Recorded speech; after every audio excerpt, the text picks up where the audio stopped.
You are now tuned in to the Gurunomics Podcast. Hey guys, Justin Brock here, back with another Gurunomics episode. And today I have Victoria Cabrera with the Medicare space.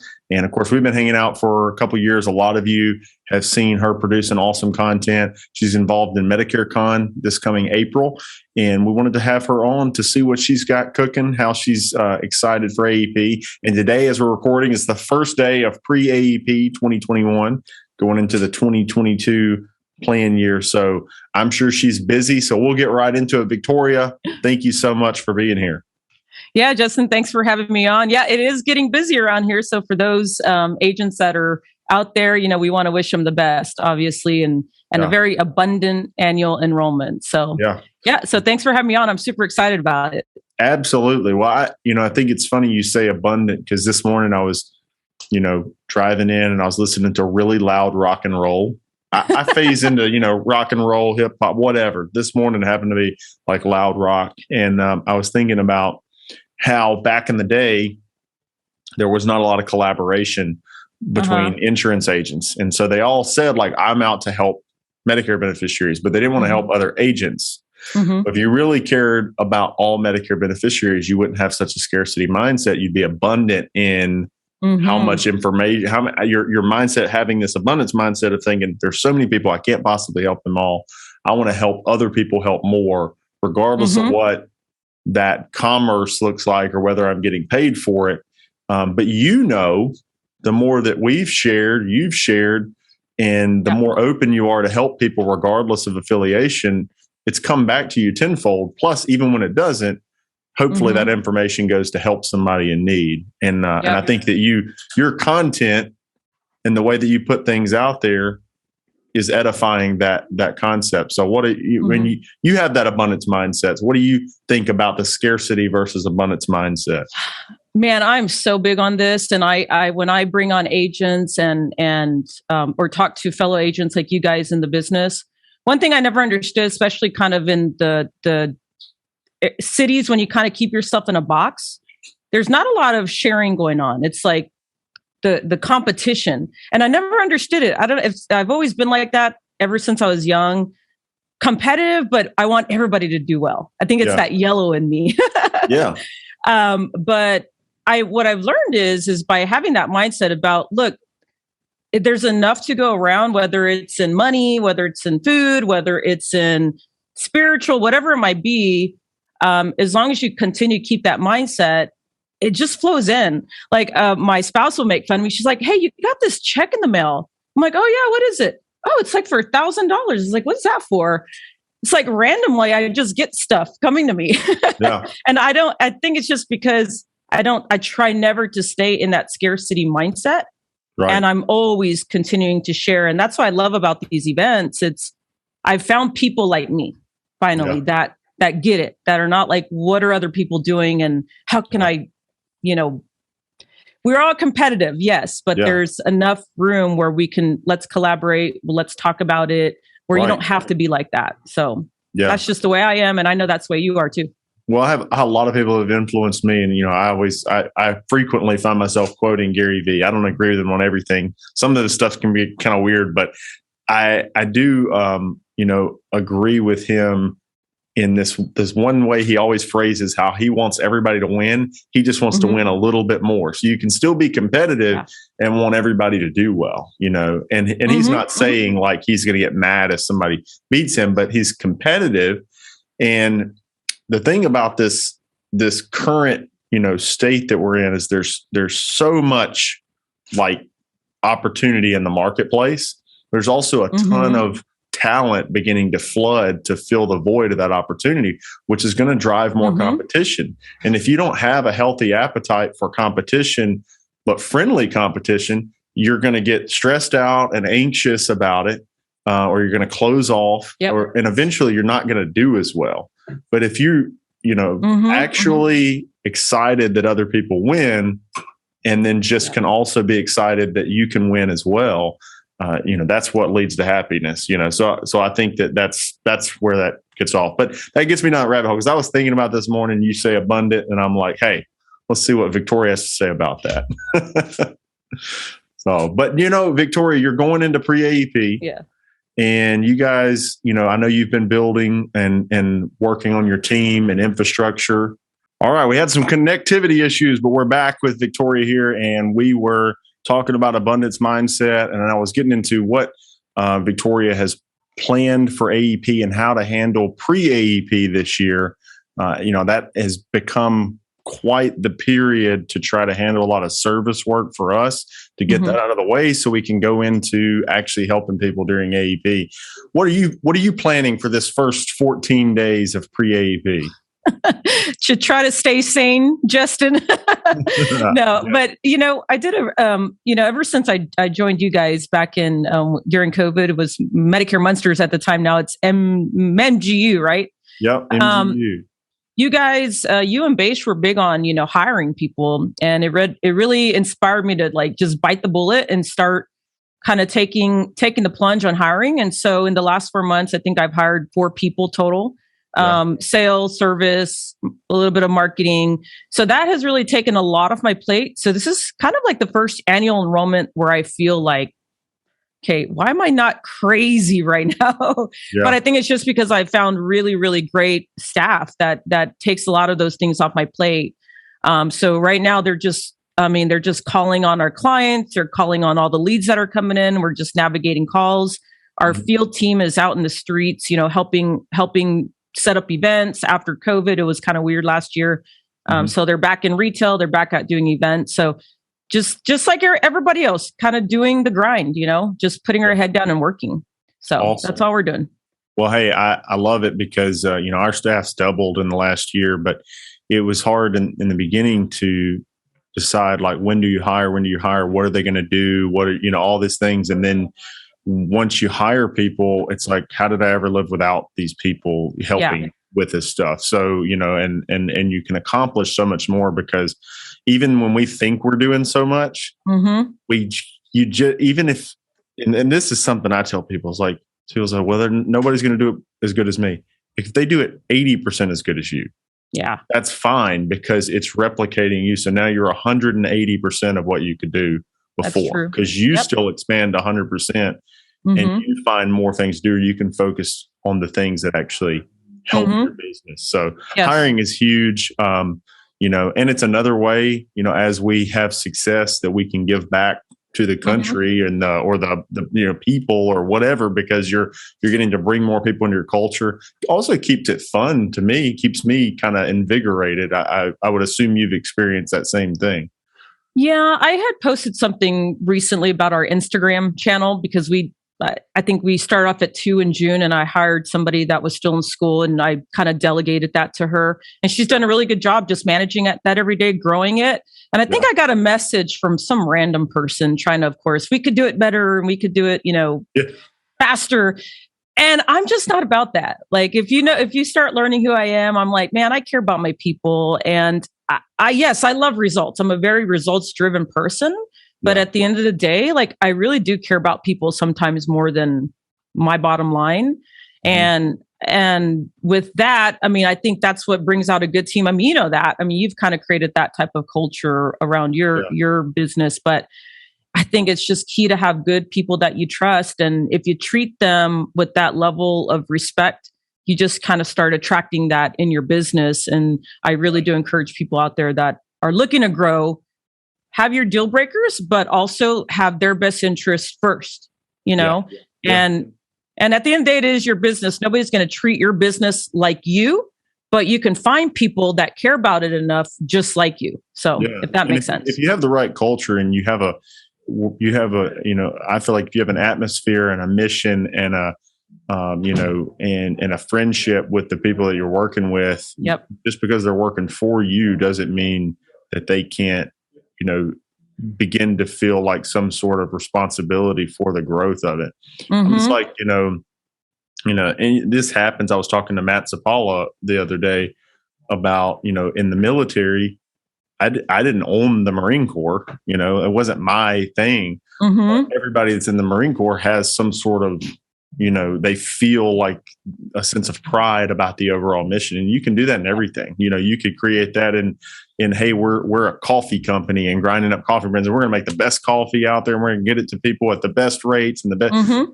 And people can feel pride in that. And there's a lot of people that have been taught that as kids. Their parents did a good job, and I will attribute. I'm not saying I have the best parents ever, but my dad was really stern and instilled like this work ethic. So my first job, I was a busboy at Applebee's. I had pride in that job.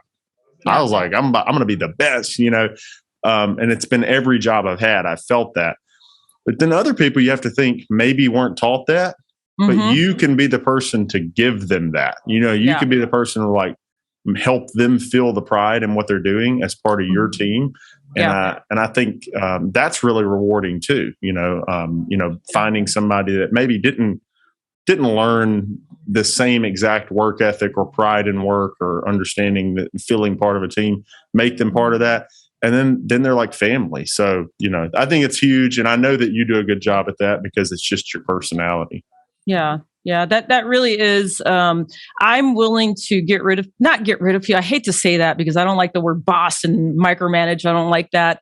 Yeah. But I'm willing to get rid of people in my organization, whether they're in my external downline team or internal, because I'm so protective of what we've built.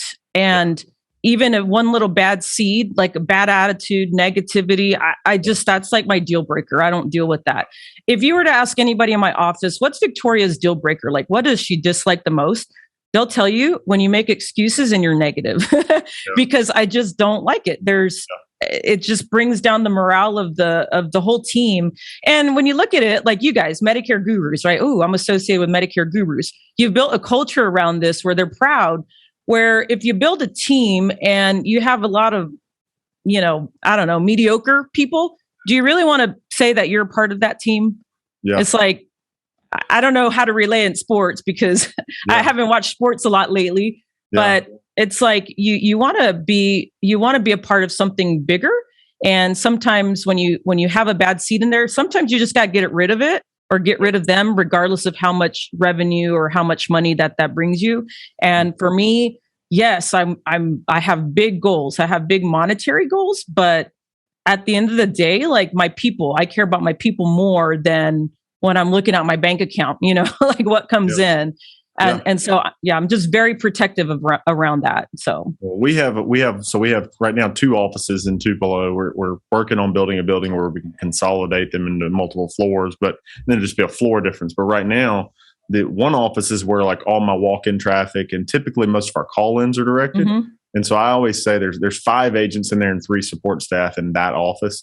Mm-hmm. And I always say those 5 agents are the starting 5. So that's my LeBron James and Anthony Davis and, or whatever team you want to put there. But we're basically, trying to keep the highest quality people. And I tell them, I'm like, but I have another team and I don't want to call them the B team. It's a different type, it's a different structure. Mm-hmm. But I sometimes, if I need somebody in that other office, we'll try to find one of my killers from this office that I work out of and say, hey, do you want to go over there? It's a different pay structure. The biggest thing people like about it is there's no prospecting. There's plenty of lead flow.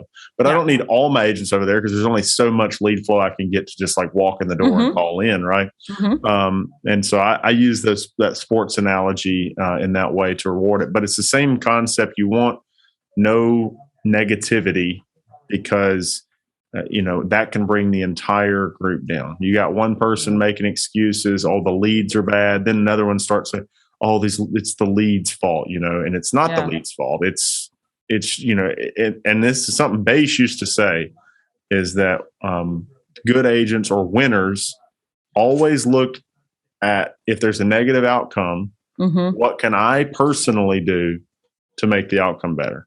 Losers think, oh, there's a negative outcome. It's whose fault is it? Yes. And so and it's not to say, this is the thing, is like get this through somebody rationally. It's not to say that it isn't some other factor's fault. Yeah. However, you need to perfect your internal qualities as much as possible, because that's what you can control, and so we do try to make it the same, where there's the same opportunity for both offices, as far as in this office, any seat in here, anybody working has the same opportunity to call people, work our book, all these different things, as well as the other office. So if one person in that office is lacking, odds are it's something that they're doing. It's not an external factor; it's an internal factor. Yeah. We all have lulls. There's always slow periods, but if you see slow periods over a long period of time in one office with all the same type of lead flow, it should be kind of in waves across the board, like this. And it's funny, with the same lead flow, I always have my top performers. Even in the slow period, that top performer his slow period is going to be better than somebody else's slow period. So, mentality is a huge part of sales. It's a big. I've just been always the type of person, like you were saying, I've always just taken accountability on everything. Like even with my people, it's like, if they didn't meet their goals, okay, what did I do? Like, tell me what I did that I could have done better for you this month. Could I have coached you better? Could I have sat down and listened into your phone calls? What could I do? And I'm always asking for feedback. Like I tell them all, I don't care what your position is, whether you're setting appointments, selling, or managing, all of us are a team.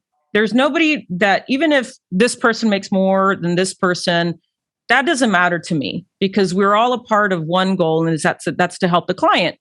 And so there's not one particular position where I feel it's more important than the other.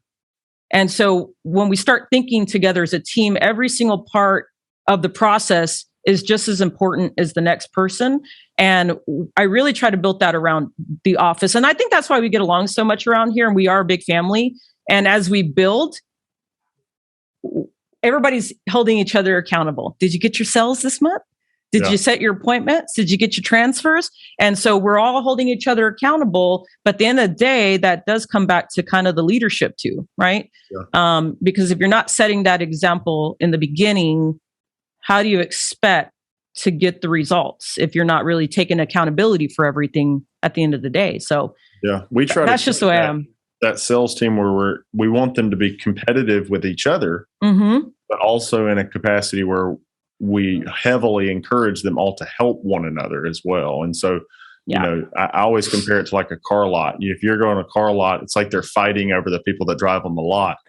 I don't want it to be that way. I want you to all utilize tactics to find out who did that person call in for, who's helped them in the past, and be completely okay with helping with service work, regardless of who gets a commission on what, because the people that do the most for the client, regardless of who's getting paid on it, and really just helping people and helping the other agents, it all comes full circle, and they do well. And, some people really take it to heart and go above and beyond to do that. And some of those people have even struggled with that concept, as I can tell in the questions they ask me, because they're thinking like, oh, I want to spend my time doing what's going to bring me the most. And I have to tell them, like, if you focus on the overall mission, the overall goal, the team, the health of the team and the business, you're going to do better. Because if your individual production is crazy, it's like, here's a sports analogy. It's like, scoring 80 points in a basketball game, but, you had no assists, no rebound, you're only doing what you could to score points.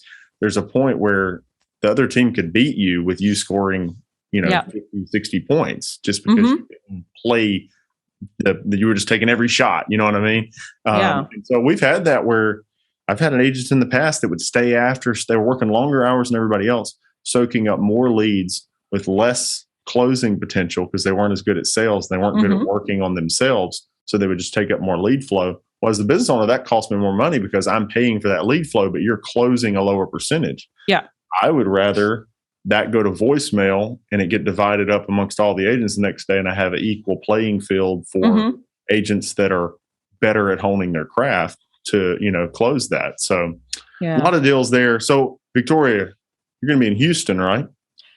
So I get married tomorrow. So my wedding's tomorrow. We're going to try to save the honeymoon for after the year. So I'm still debating on that. I don't want to get divorced before. Well, we hope we could see you in Houston because it's not. I know it's. How far is San Antonio to Houston? It's not too bad. It's like a 3 or 4 hour drive. So I'm really going to try to make it to go. Get out there and. It's my home. We're going to spend a couple nights. So we'll be there the 7th and the 8th. I was actually looking at going to speaking all this basketball talk, a Rockets game. They have a preseason game while I was down there. So I was thinking about trying to hit up one. But if you're there, great. If not, if you guys don't know what we're talking about, there's a 8% Nation Roadshow. The Houston event is October 8th. Mm-hmm. It's an all-day one, and you can check out tickets to it. They're real cheap. CodyAskins.com/road. I was about to say roadshow. CodyAskins.com/road. Anyway, so Victoria, a couple more questions. Yes. AEP this year, lead flow. You're still a big advocate for telemarketers right now, right? Are you still doing a lot of that? We used Eugene for some of that. He's awesome. He's really good. I recommend it highly. We do everything, Justin. Like I know that you're big on a little bit of everything, or a lot of everything. Works a little, nothing works a lot. There you go. That's the phrase. I couldn't remember. We do everything. I'm big on digital marketing. We run a lot of Facebook ads. We'll supplement that with other, some vendors that we might use for digital leads. Grassroots marketing is still a big one for us. Telemarketed leads.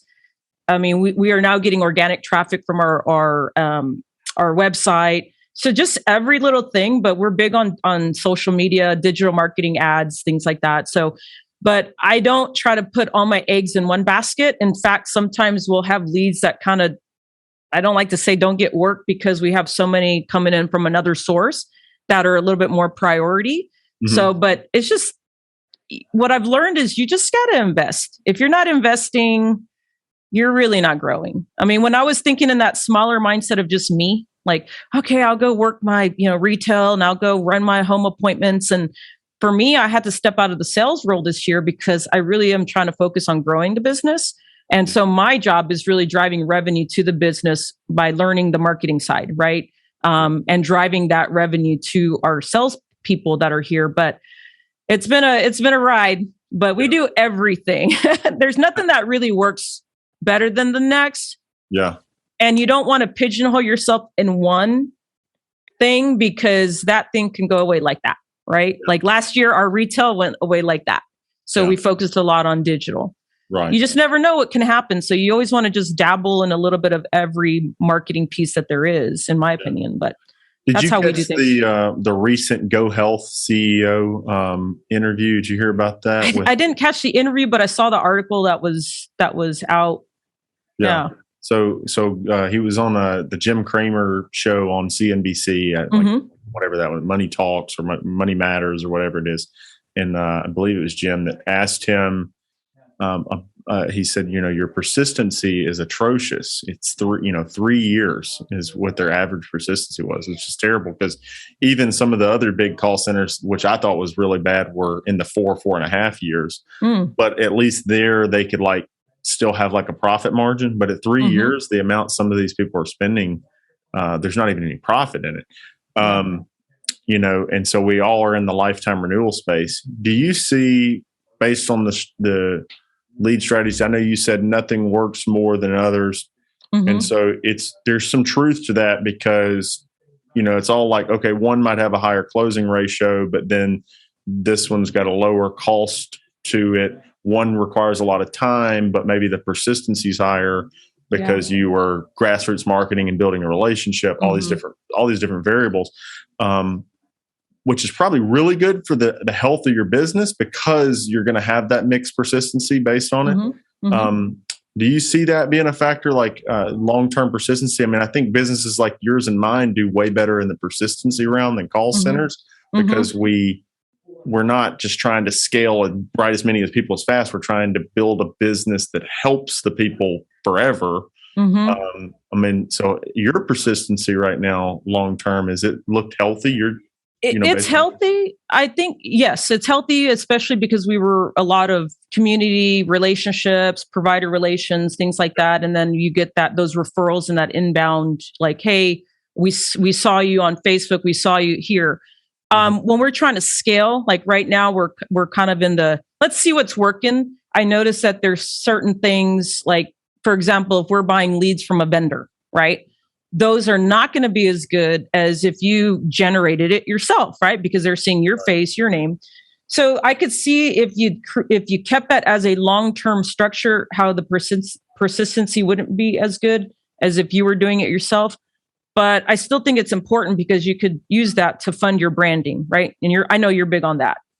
So I'd say, when you're in this transition period of really trying to scale to the next level, then you might see a little bit of a change, but then you can get it back to where it needs to be if you take that money and reinvest it in something like you, right? Your brand, like with our live shows. We don't have to do this, but we love to educate the community. But all that stuff is not cheap, right? Yeah. So you have to reinvest in good quality stuff to get your brand out there. And so I am now big on the branding piece more than ever, and we plan to get that going even more next year, like creating commercials and stuff like that. So it's just so much better for persistency too, because when people call them, normally, even if they listen to them, they gather the information and come back to you. And you can do that with individual loyalty just by building relationships as well. But let's say you get a client off of a telemarketed call. Sometimes it's difficult to build that loyalty.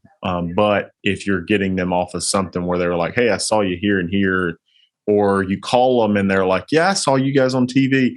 All of a sudden there's like a more of a higher resonation of like, they're an authority. They're not just a fly by night agent.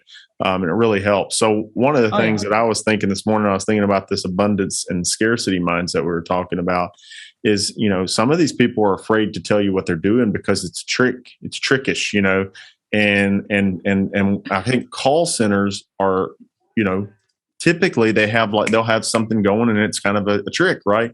And they can build a brand on the back of that, and some of them do this really well. Like, I'm going to interview Jagger Esch right after you, and they do a really good job of building a good brand with customer first. Boomer Benefits does that, and they're call centers, but they're not call centers. You know what I mean? Yeah. They're like virtual resource centers is a different concept. Yeah. When you look at like your Go Health, your eHealth, your mega call centers, I think that they're creating this facade that's the way to do it. And I see a lot of people coming in, borrowing a whole bunch of money and trying to start what they have.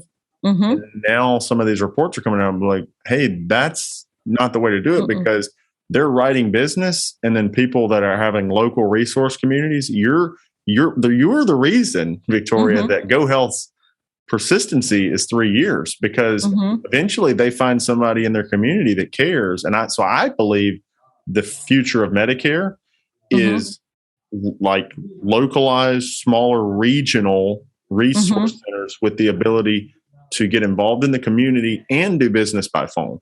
Yeah. So it is a virtual resource center, but it's these localized ones. So what you're doing, what we're doing, and what people we're trying to train them to do, I think it's going to be a really hard thing for call centers to figure out how to deal with. They're going to have to figure out a new trick, I think. Well, and you nailed it when you said the resource center and the virtual resource center. Yeah. Because there are still some people, like back here, we have a small virtual resource center. Yeah. People like the word call center, but nobody wants to buck up and get all the stuff, all the parameters, like the rule, all the things that you have to implement to be a call center. Yeah. But a virtual resource center where you're still local, but you have that, you know what, if we can't help you over the phone, let me get one of our agents to go out there. Yeah. So we're kind of fitting all those buckets. And I think it's a smart decision because at first we were 100% in the field. It wasn't until November of last year, 2020, we built this office out to now start doing more over the phone stuff, but it's just to kind of fit all those gaps, And so I know you guys kind of are in that realm as well. Like you're trying to meet every cut, and it all goes back to the client. Yeah. It's whatever the client wants. You want somebody in person? We got you. You want to do it over the phone? We got you too. Yeah. You want to do it online? We can help you with that too. So you're trying to cover all those buckets. Joshua Young's interview the other day, he said when they become a client, he does all that service reviews October 1 through 14th. And of course, as you grow, you end up having to hire more people to do that because you have too many clients to fit them in. But he sends out mail to them and everything in August, but and tries to gather new information to do their reviews if they want one October 1 through 14th, all by phone. He meets a lot of clients in person when he's bringing them on, but all the reviews are virtual. So he's not having to October 15th, December 7th, go out and meet with them in person. So I just think that evolution, call centers forced local brokers to evolve. We had to say, hey, we have to do MedSup, Advantage, drug plans. We have to do everything. We have to set ourselves apart from a call center. Because before, when you had a guy that would just go knock on the door, write a MedSup, and then move on, and he didn't really build a business around it. The call center replaced that really quickly.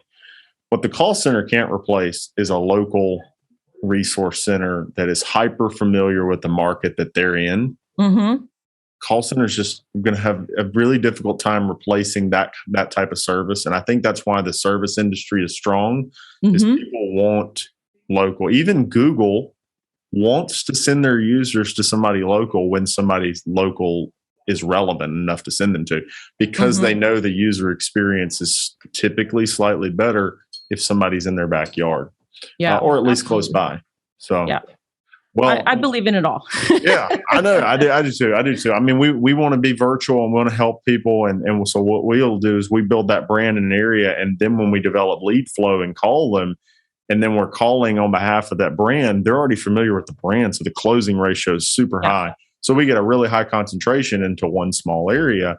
And that's fine for me. And so the rest of the evolution for us is helping other people replicate that in other areas. So there's not really any competition. I'm not competing with Victoria because I'm not trying to go in and write business in San Antonio. It's funny because, me, Rebecca, and Emily, we've gotten really close over this year, and we're all competitors. We don't really work together in any capacity, to be honest, but one's in Houston, one's in Stephenville. I'm in we're all about 3 years out. And we never run into each other's clients. No. I've never run into Rebecca's clients or Emily's clients or Myra's clients or anybody's, or even Ron's clients. Ron's right next door. Yeah. So there's enough to go around. If we leave with anything today, one thing that we need to let people know, and I know you do this really, really well, but there's so much to go around. Yeah. And if they keep thinking in that mindset of, somebody stole my client, or it's just how are you ever going to really get to the scaling level? Because you're just so worried about who took your client, or when people are, can I say the B word? No, I can't. I won't say it. But when people are, yelling or crying about the commercials that are going on, it's I welcome those commercials because they drive traffic to local. Yeah. Resources. It's hey, figure out a solution and move on. And the people that are complaining about this stuff, and I don't care who I piss off, who's watching this, is if they're not focusing on their business and really putting their head down and working, they wouldn't be crying about that other stuff. They really wouldn't. Yep. And I think as long as you focus on the end goal and helping the client, and to help the client, you got to do stuff. You got to, like Bradley said, do more. It's not that hard, right? Do more. Then your business will grow. And I'm a testament to that. In 2015, I had -0 in my, if I could tell you the story, we don't have time, but I was in the red in my bank account in October of 2015, right? Now we're in the multiple 6-figure renewals with our agency. So it's and that didn't come from somebody oh, here's all these leads. We were out in the streets, pounding the streets. And now there's no secret. It's just doing the work and going back to secret. You can, and if you find a little trick that's working, because I've found waves of when Facebook was working better than it is now. The tricks go away because everybody figures them out, and then they get it gets inundated. I mean, it's like, of course, the first person to ever send seminar direct mail had a better response than they do now because it gets more convoluted. But everything is that way because everybody's going to figure that out. Like there's too many people. And so if you find one, great, but just know that you need to be diversified in your approach to marketing or lead flow or getting people in the door, because you don't want, like, I got one lead source and it stopped working. What do I do now? And I've hired all these people. You know what I mean? Like that is a bad place to be in. So you want to be diversified. You want to be, focusing on developing a new lead source, even while one that you have right now is working really well. Yeah. I'm in agreement with that. I'm always thinking like 10, 12, 20, 30 steps. It's funny. I was telling one of my staff members here, I said, you guys are thinking about this month and I'm thinking about in 7 years. Like I'm already 40 something. It's funny, Justin. I was like, oh, I'm only 37. I've been telling everybody I'm 37. I'm actually 38. I had to think, I'm like, oh my God, I'm 38. Because I'm always thinking about the future. And sometimes I got to bring it back and think about be present. But my business, I'm already thinking about where I am, how many people I have hired, how many people are sitting in the seats, how many are we selling every month, what my numbers are for the 7th year. And so that's just the way I think. That's just the way my brain works. Well, I know you think like us. And so I welcome you on this podcast. It's been fun. Victoria, we'll see you at Medicare Con. But awesome. Maybe we'll see you in Houston too. And I'm sure we'll get around. Have a great AEP. Thank you. If anybody is looking for positive encouragement or a team in the San Antonio area, reach out to Victoria. She's pretty active on Facebook, so check her out there. Or is it themedicarespace.com? TheMedicareSpace.com. Medicare-space.com. TheMedicareSpace.com. Got it. Awesome, Victoria. Thank you so much. We'll see you soon. All right. I'll see you. Bye. Bye-bye.